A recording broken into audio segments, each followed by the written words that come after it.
We all grew up believing that Stonehenge is the world's most ancient observatory, but now it has some serious competition for the title.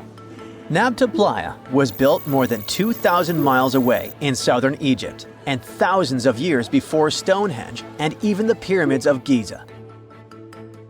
In 1973, a Bedouin guide stumbled upon a strange group of huge stone formations while crossing the Sahara Desert.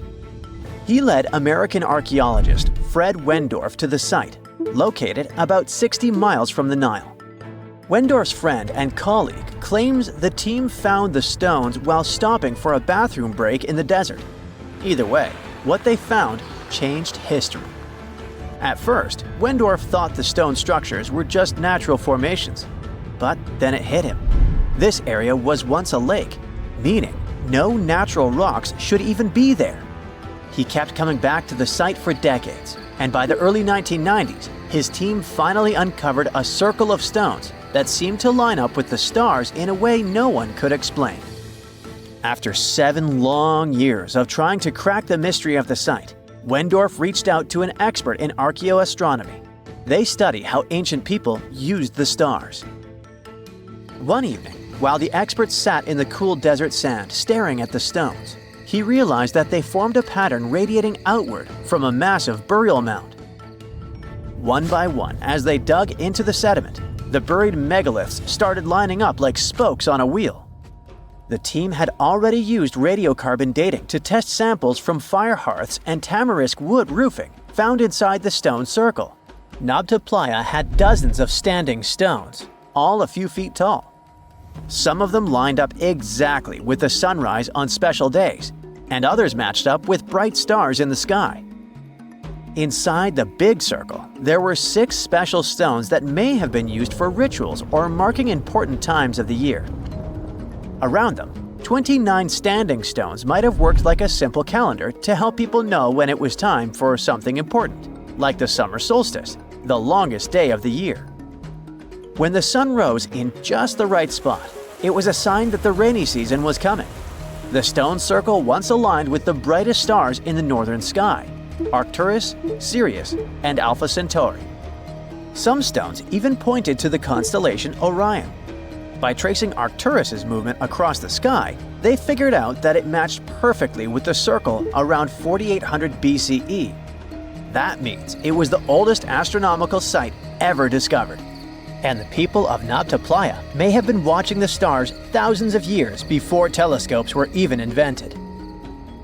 It looks like it had a huge meaning for people living and traveling through the desert. Over 10,000 years ago, the long, cold, and dry ice age that lasted for tens of thousands of years was finally fading away.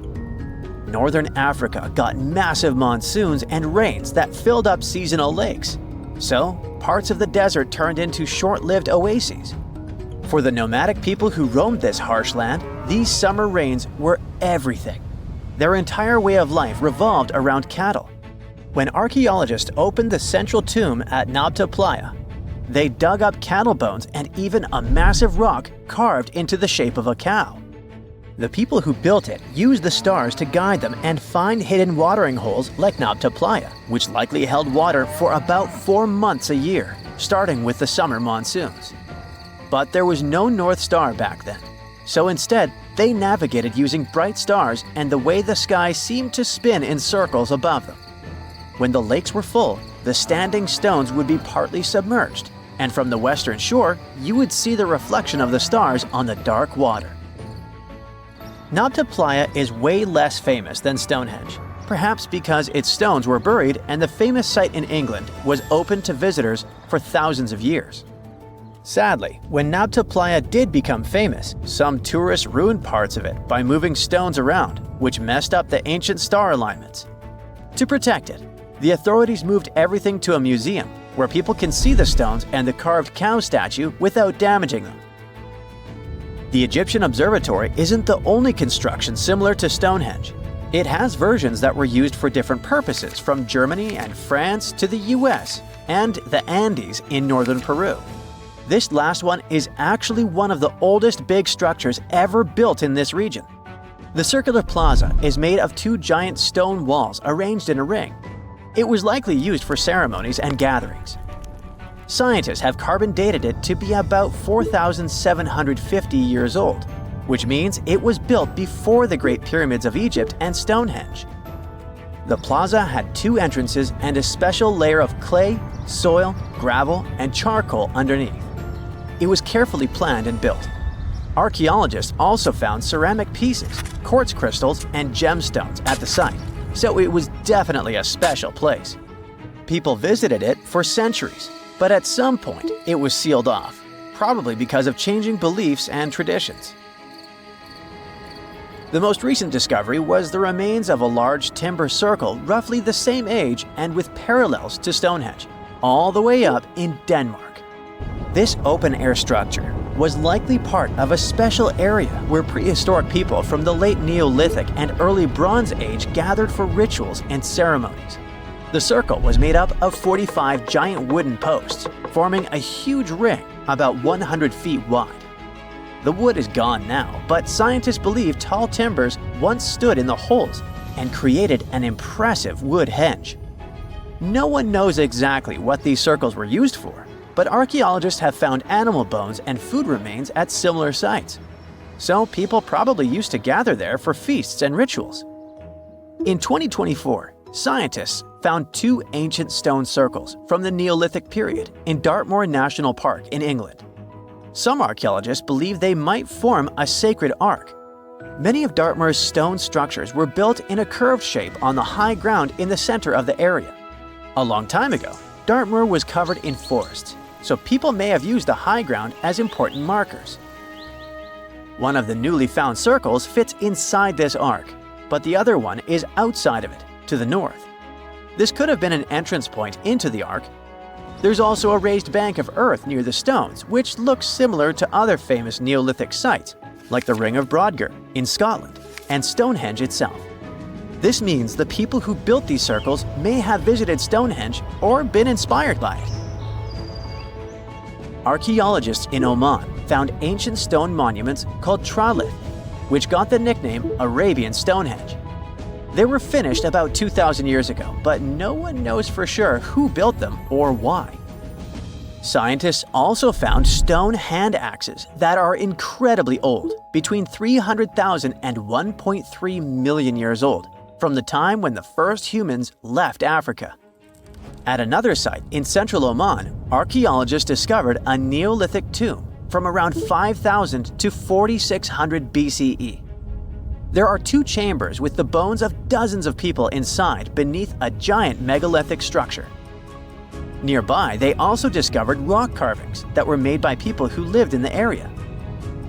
And then there is another Stonehenge look-alike, this time in Saudi Arabia, that was used as an apartment complex thousands of years ago. Archaeologists discovered a total of 345 stone circles by looking at aerial photos of a lava field. Each circle is between 13 to 26 feet and has at least one large standing stone in the middle. These structures still have remains of stone walls and doorways. Stone circles like Stonehenge are often linked to ceremonies and rituals, but scientists say that many early houses were actually built in round shapes, and rectangular homes only became common much later in history. Now, thousands of years ago, the Sahara Desert was a green valley with rivers, lakes, flowers, various animals, and people who had different DNA. They weren't visitors from another planet or some unknown separate species.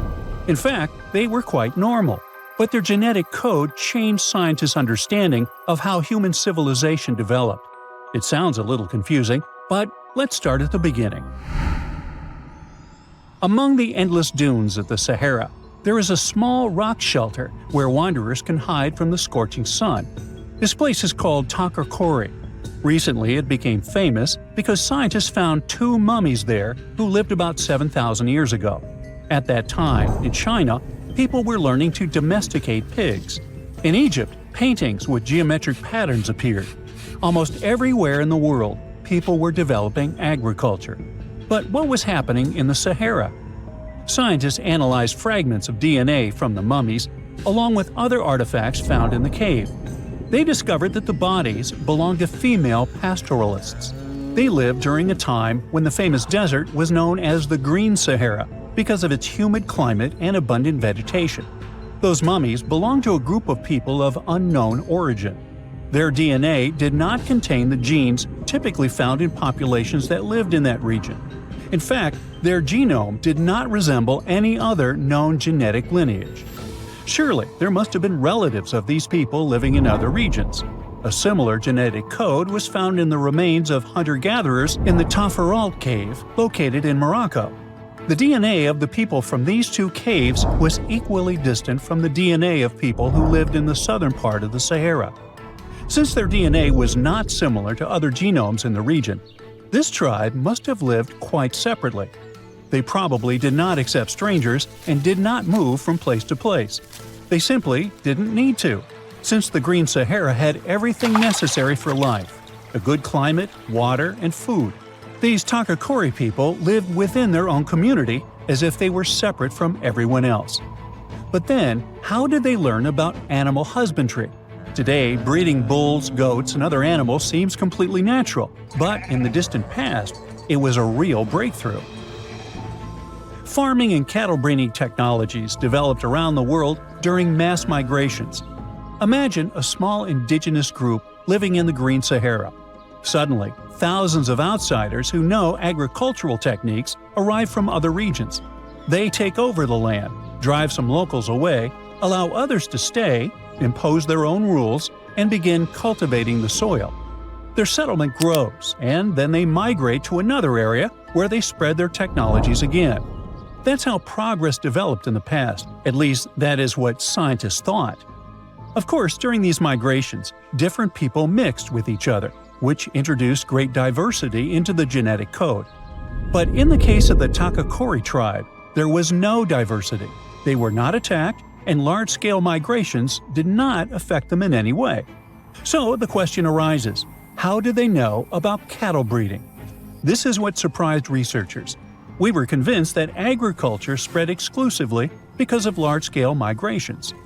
The discovered mummies showed scientists that people simply exchanged knowledge and culture. Perhaps a traveler came to the Takakori settlement, showed them how to breed animals, and left. No genetic mixing occurred, which is why they retained a distinct and separate genetic code. It's also possible that someone from Takakori traveled elsewhere and returned with new knowledge about herding. No one conquered anyone. No one imposed their knowledge or rules. In other words, they did what modern people do. They shared experience and knowledge. This small detail in the genome of the two mummies shows that the ancient world may not have been as cruel and harsh as we once imagined. In a sense, the genetic material inside those mummies tells the story of how the technological and cultural development of humankind has changed over time. But there's also the reverse situation, when the development and progress of human civilization shape our genome. What? It sounds strange. Do microwave ovens affect our DNA or something like that? No, it's much bigger than that. Our DNA was changed by fire. If you look at us through the eyes of nature, we are very strange creatures because of our weird relationship with one of the most dangerous elements in the world. But what's so strange about it? Well, just look at nature. Did you see how people in thrillers about wildlife scare away wolves and bears with fire? It's because it really may work, since many animals are afraid of fire and stay away from it. Some lizards learn how to survive wildfires by hiding in already burned bushes, places where the fire will not return. Evolution has made nearly all living creatures avoid fire, but not humans. We're the only species on the planet that does not run from fire but uses it. No other animals live under a constant risk of burns. Evolution was not prepared for this and had to rapidly adjust our genes to match our behavior. The technology of controlling fire is one of the oldest in the world. We used it to keep warm in cold climates, cook food, produce metal and ceramic objects, build homes, and conquer territories. We put hot food into our mouths and drink hot tea. We're the only creatures on the planet that voluntarily put a potentially dangerous source of heat into our mouths. And this has been happening for thousands of years. Fire is still an essential tool, and all this time, we've been getting burned. No other species on Earth experiences anything close to the number of fire-related damages that humans do. And it's not just about our past. Even today, we interact with burning gas stoves, red-hot car radiators, and boiling water in kettles and saucepans. What about risky equipment in factories? The danger has not disappeared. Surely every person has had a small accident with something extremely hot. I know I have. As a result, through evolution, we developed a unique genome unlike that of any other living being.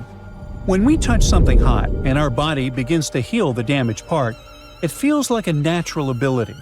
But this healing depends on specific genetic mechanisms. Without them, even a small accident could cause serious problems. The development of these genetic adaptations was a complex and lengthy process, since changes in DNA do not happen quickly. While humanity was adapting to fire, intense natural selection was taking place. Some scientists even suggest that we are descendants of those who recovered from burns more quickly than others. Of course, mammals also have adaptations related to fire. Scientists studying primate DNA discovered a set of 94 genes that activate in response to burns. So, what makes us different? In humans, some of these genes evolved much faster and became far more effective at healing and fighting bacteria. So, does it turn out that we have a superpower we never realized we had? Yes, but there's bad news. The same immune response that allows us to heal quickly from burns can also cause serious problems. How is that possible? Well, instead of using examples with real people, let us imagine a mannequin with the same fire-related adaptations as a human. When the mannequin receives a small burn, say from a hot radiator under a car hood, its immune system quickly triggers inflammation, during which immune cells neutralize the damage. It is an aggressive healing strategy, but it works. However, if the mannequin gets a large area burn, that same defense becomes dangerous. The immune system uses the same tactic for major burns as it does for minor ones, creating massive inflammation that can be life-threatening. Why is that? Because evolution developed protection against small incidents around a campfire, but not against massive fires. Interestingly, how do scientists explain our craving for extreme sports and adrenaline? What does our DNA say about this? Well, it's a whole new story. The Sahara Desert is like a Mad Max movie. Scorching heat, endless dunes, and an overall barren wasteland. A place where no one could live, right? Well, forget all you know about it, because 5,000 years ago, the Sahara was a lush paradise of grasslands, lakes, and rivers, and the home of a ghost civilization that vanished without a trace. Our tale begins in the 1930s, when a Hungarian explorer stumbled upon a cave in the middle of the Sahara. Inside, he found something bizarre: ancient rock paintings of people swimming in a lake, surrounded by giraffes, hippos, and crocodiles. At the time, everybody shrugged it off as some symbolic depiction of the afterlife, because, really, who would imagine a lake in the Sahara? Well, fast forward some 70 years later, when a group of archaeologists made a discovery that flipped the script. In a rock shelter in Libya, they unearthed 15 mummies, along with baskets, ceramic pots, and other everyday items. This may look like prehistoric junk to most people, but to archaeologists, it was like uncovering a key piece of evidence. Those people weren't just passing through, they lived here. You see, those weren't just any mummies. They were some of the oldest naturally mummified humans ever found, dating back over 7,000 years. Take that, Egypt. Two of them still had readable DNA, preserved thanks to a rare natural mummification process, almost a miracle considering the Sahara's climate's ability to turn everything into, well, beef jerky. Scientists struggled to understand where those mummies came from for a while, because the mitochondrial DNA they recovered was not helpful at all. But thanks to scientific progress, they eventually managed to do a full genome analysis that revealed some weird secrets.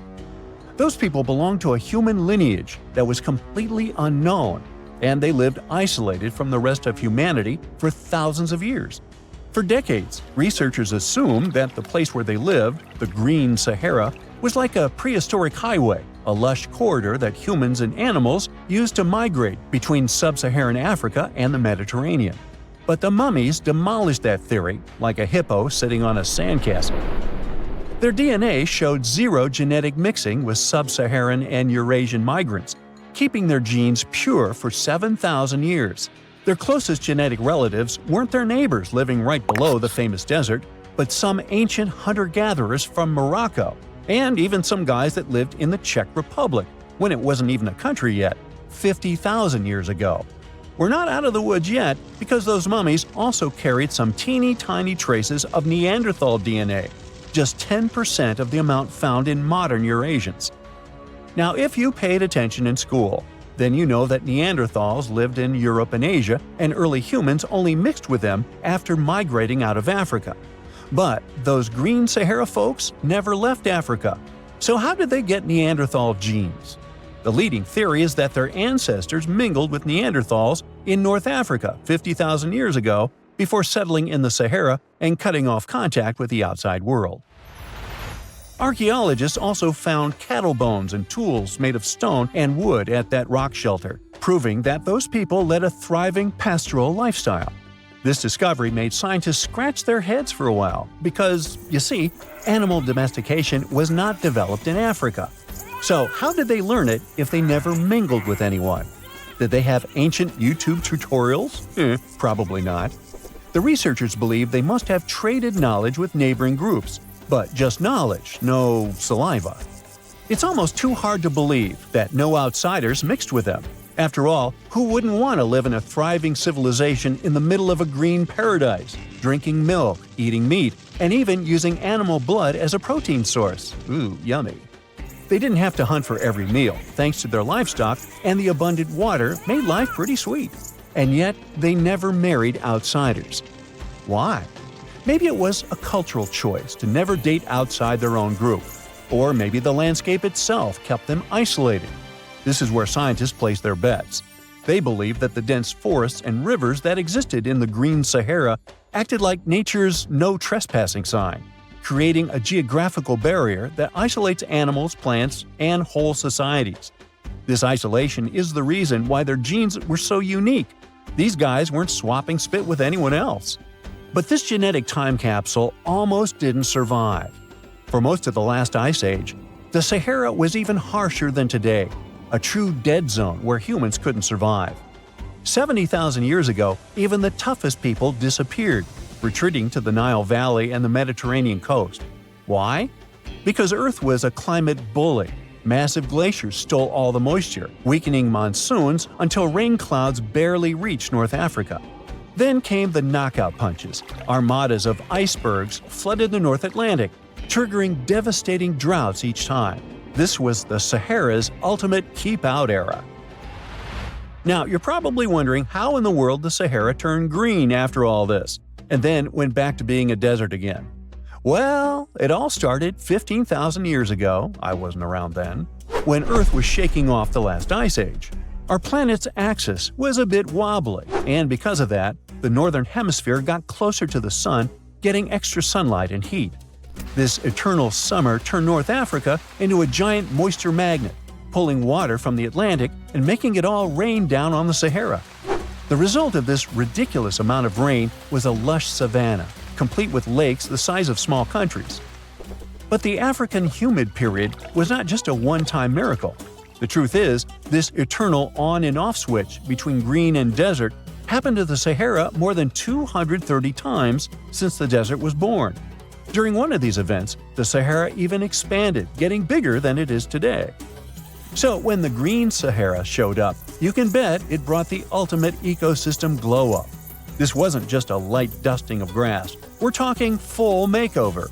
The transformation was so complete, it even reshaped animal populations. Cheetahs suddenly struggled with the new prey dynamics, while rodents like the multi-mammate mouse thrived in the suddenly abundant grasslands. But don't pack your prehistoric swim trunks just yet. This paradise had teeth. The Sahara was an ecological maze of crocodile-infested rivers, malaria-carrying mosquitoes, and big cats lurking in the tall grass. Crossing it would have been like playing a real-life game of hungry hippos. This is probably why more groups didn't settle permanently. The Sahara's climate cycled between wet and dry every 20,000 years, hardly a stable zip code. For most ancient people, it was smarter to treat the Green Sahara like an all-you-can-eat buffet, grab resources and leave before the desert returned. Still, this Green Sahara period lasted for 10,000 years, giving our mystery shepherds plenty of time to thrive. But around 5,000 years ago, Earth's axis shifted again, the rains moved away, and the Sahara dried up faster than a puddle in July. As the desert returned, the shepherds from the Green Sahara had no choice but to pack up their livestock and leave. Some researchers believe they migrated toward the Nile, laying the groundwork for ancient Egypt, so I guess their legacy lives on. Besides, their pure lineage may be extinct by now, but some faint genes of the mummies can still be found in the people that live in North Africa today. But the introvert mummies were not the only ones using the Green Sahara as an Airbnb. They actually had neighbors just around the corner, in a lakeside village in Niger to be exact. Those people thrived for 5,000 years and left behind the oldest Sahara Desert cemetery, including a man buried in a turtle shell, a grinning Halloween man with filed teeth, and a heartbreaking family embrace frozen in time, victims of the very waters that sustained them. Eventually, those people disappeared too, just like it happened to our antisocial friends. This proves that this desert outsmarts everyone, with a landscape that gives paradise with one hand and takes it away with the other. You're heading to Spain with a team of archaeologists to try to find some ancient artifacts. You get lucky and uncover one of the greatest treasures of the Iberian Bronze Age. Iberian refers to the Bronze Age culture of Portugal and Spain. So you find and unearth coins, jewelry, vases, vessels, and two pretty strange items. One is something like a part of a scepter, and the other resembles a bracelet. And you know what's strange about them? They're connected with space. In 1963, several miles away from the city of Vienna, Spain, scientists discovered the treasure of Vienna, one of the most significant gold hoards from the Bronze Age. Interestingly, are there bronze treasures from the Golden Age? Never mind. All the gold found dates back to sometime between 1500 and 1200 BCE, except for that scepter and bracelet. They were made by inhabitants of another planet, so their production date is unknown. Okay, that's a joke. However, a small part of this joke is true. When scientists studied the found gold, they discovered that those two items were made of iron. So what, you might think? Well, the catch is that in the Bronze Age, people didn't mine or manufacture iron.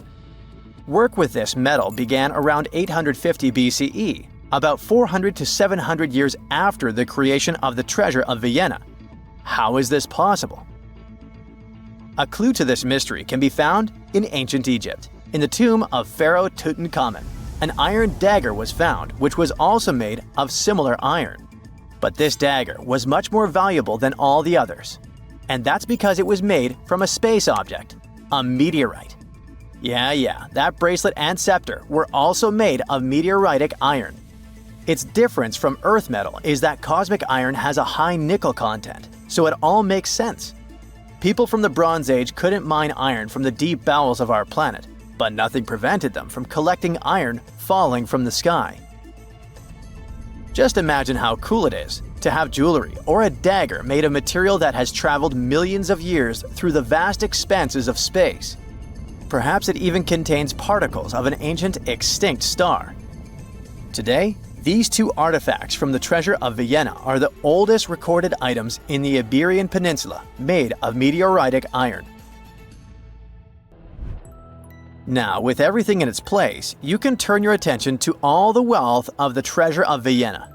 It contains 66 items: bowls, bracelets, bottles, gold jewelry, 3 silver bottles, and an amber gold button.